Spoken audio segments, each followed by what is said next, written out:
Welcome everyone to the Middle Ground, where today we tackle one of the defining economic questions of our time. Should cryptocurrencies replace traditional money? For some, digital currencies represent freedom, an escape from inflation, banking monopolies, and government control. For others, they are a financial mirage, volatile, unregulated, and a threat to the stability that global economies rely on. Joining me tonight are two experts from opposing ends of this debate. David Blake, tech entrepreneur and early blockchain investor, who believes cryptocurrency is not just the future of finance, but the foundation of a freer economy. And Dr. Adam Hawkins, senior economist and policy advisor, who argues that replacing traditional money would be catastrophic for global economic stability. David, Adam, thank you both for joining us. Thank you, Jordan. It's a pleasure to be here. Good to be here as well. David, let's begin with you. Why do you believe cryptocurrencies should replace traditional money? Jordan, for the first time in history, we have a form of money that's not controlled by governments or central banks. Cryptocurrency gives financial power back to the people. The US dollar, the euro, the yen, all are vulnerable to inflation, manipulation, and political decisions. In 2022 alone, inflation eroded the purchasing power of billions worldwide. People's savings, their retirement funds, their futures quietly diminished. But Bitcoin, Ethereum, and decentralized finance platforms offer something revolutionary, a system built on transparency, mathematics, and trustless technology, not bureaucracy. This isn't about replacing stability, it's about creating it without borders or corruption. Dr. Hawkins, you've warned that this kind of thinking is dangerously idealistic. Why? Because idealism doesn't pay the bills, Jordan. Stability does. David talks about trustless systems, but economies are built on trust. Trust in currency, trust in regulation, trust in central banks to act in crises. When traditional markets crash, governments intervene. They issue relief. They stabilize interest rates. They prevent chaos. Cryptocurrency has no such mechanism. If Bitcoin collapses tomorrow, who steps in? No one. And beyond that, volatility is kryptonite to commerce. You can't run a world economy on an asset that can lose 20% of its value overnight. The idea of replacing the dollar or euro with crypto is, quite frankly, reckless. Reckless is allowing a handful of central banks to dictate the fate of 8 billion people. Reckless is printing trillions in fiat money, diluting value for every working person. Crypto isn't about destroying systems, it's about liberating them. Let's dig deeper into the issue both of you have raised: trust. Traditional money, for all its flaws, is backed by governments, regulated institutions, and international frameworks. Crypto, on the other hand, exists outside that structure. So, David, how can people trust something that isn't backed by a government or central bank?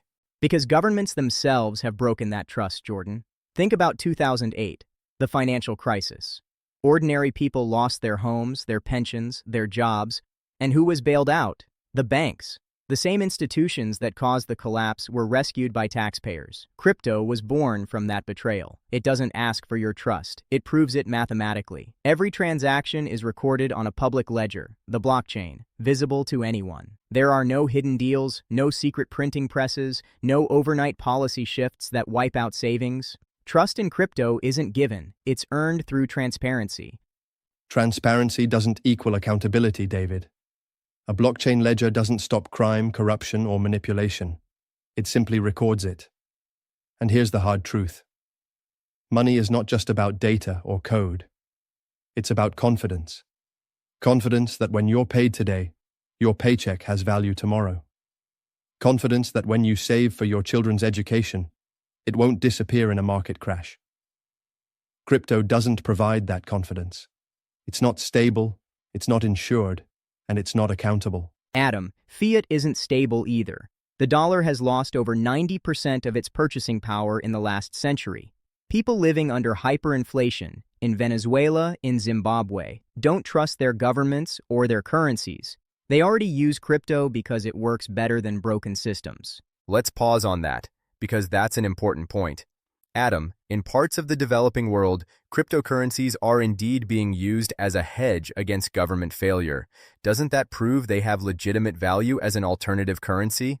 It proves they have temporary utility, not long-term reliability. Yes, in unstable economies, crypto can offer escape. But the moment you scale that to a global level, the problems multiply. Who sets monetary policy? Who prevents financial crime?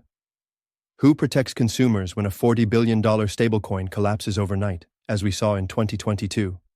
Without oversight, without centralized intervention, the system becomes a casino, one that rewards the lucky and punishes the poor. That's the exact argument banks use to justify control over money for centuries. You need us, because without us, chaos. But technology changes that balance of power. Smart contracts, decentralized finance, and algorithmic regulation can replace the need for human intermediaries. The point isn't that crypto is perfect, it's that it can evolve. Traditional systems can't. They're too slow, too political, too entrenched. So, we're looking at a battle between governed stability and technological autonomy. But that raises the next big issue: regulation. Should cryptocurrencies operate freely, or must they come under the same frameworks that govern the dollar, the euro, and other fiat currencies? Adam, I'll start with you. Absolutely. They must be regulated, and soon. Crypto's current landscape is a financial Wild West. Exchanges go bankrupt, billions vanish, and users have no legal protection. Governments regulate money for a reason: to prevent fraud, to collect taxes, to maintain economic order. Without regulation, we're inviting criminal exploitation, from ransomware to money laundering to financing terrorism. That's an argument for smart regulation, not for maintaining the old system. We can't outlaw innovation because criminals exist. By that logic, we'd ban the internet. Regulation should protect, not control. What we need is clear frameworks, not authoritarian oversight. Crypto doesn't fear transparency. Governments do.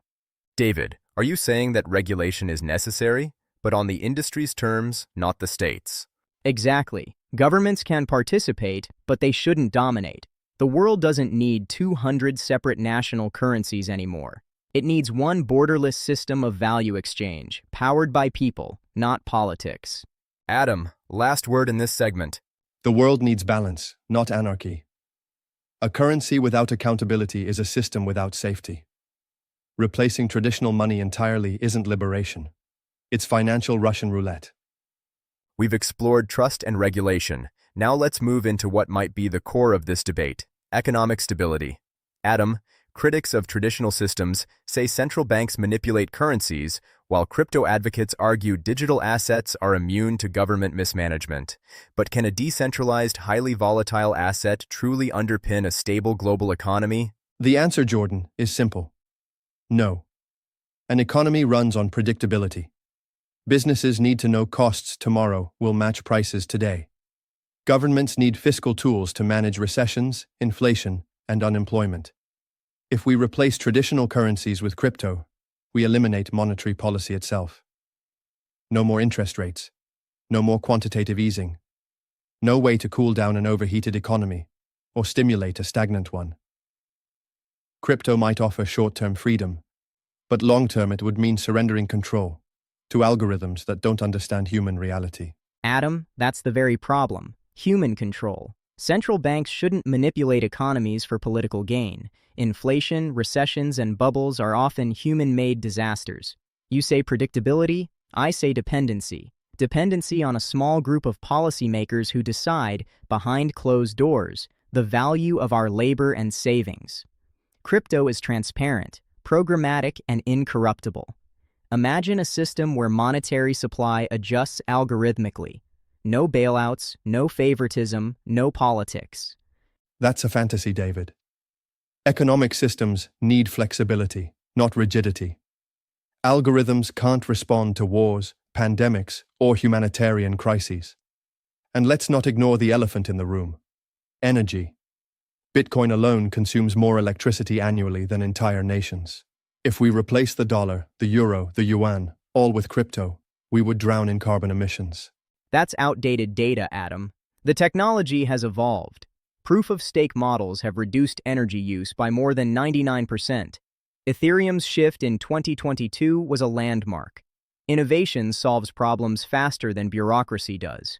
Besides, how much energy do we spend maintaining the current financial system? Thousands of banks, data centers, armored vehicles, physical currency printing. We just don't call it energy waste because it's familiar. David, that's a fascinating comparison. One system hidden behind infrastructure, the other scrutinized for transparency. But let me ask this. What about geopolitics? If cryptocurrencies became dominant, what happens to nations whose power rests on their currencies, like the dollar or the euro? It democratizes power, Jordan. For too long, global economics has been dictated by reserve currencies, especially the dollar. When the U.S. prints money, it exports inflation worldwide.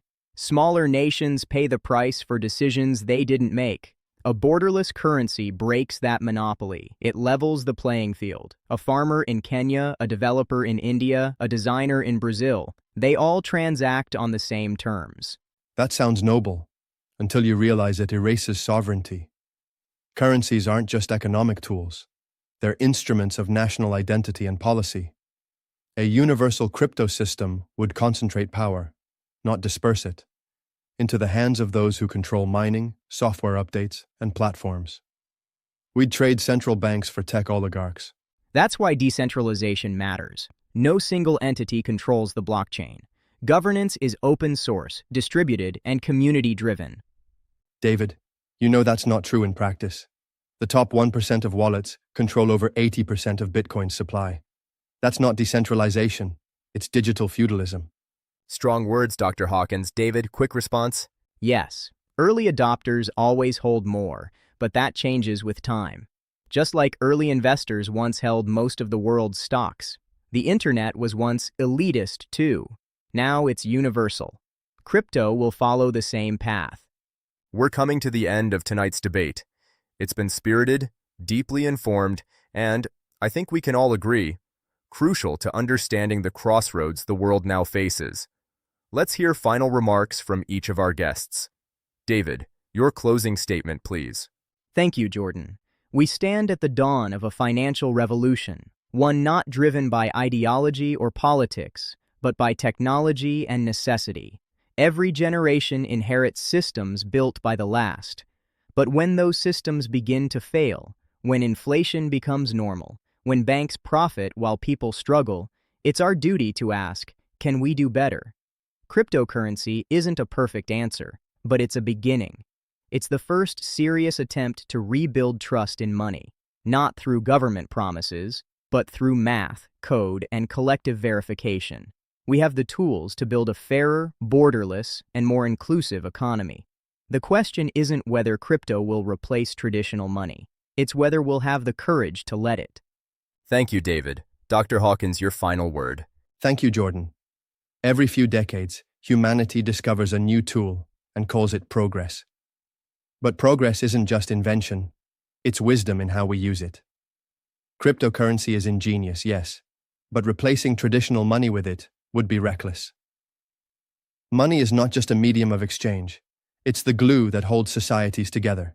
It anchors pensions, salaries, savings, and the value of nations. If we tear that anchor away for the thrill of decentralization, we risk replacing order with chaos. Crypto can complement the existing system, but it cannot, and should not, replace it. The goal should be integration, not eradication. Our future needs innovation, but it also needs restraint. Thank you both. It's rare to see such conviction, clarity, and contrast in a single discussion. Tonight, we've heard two powerful visions. One that sees crypto as liberation, a tool to free us from manipulation, inflation, and control, and another that sees it as a gamble, an untested experiment that could dismantle the very stability economies rely on. Somewhere between those visions lies the truth. Perhaps cryptocurrencies won't replace traditional money, but they've already changed it. Banks are adapting, governments are watching, and millions of ordinary people, from Buenos Aires to Bangkok, are redefining what value means in a digital world. The future of money may not be purely physical or purely digital, but something hybrid, shaped by both human judgment and technological innovation. What matters most is not who controls money, but whether money still serves us all. Thank you for joining us here on The Middle Ground. I'm Jordan, and this conversation is far from over. Please subscribe to our channel.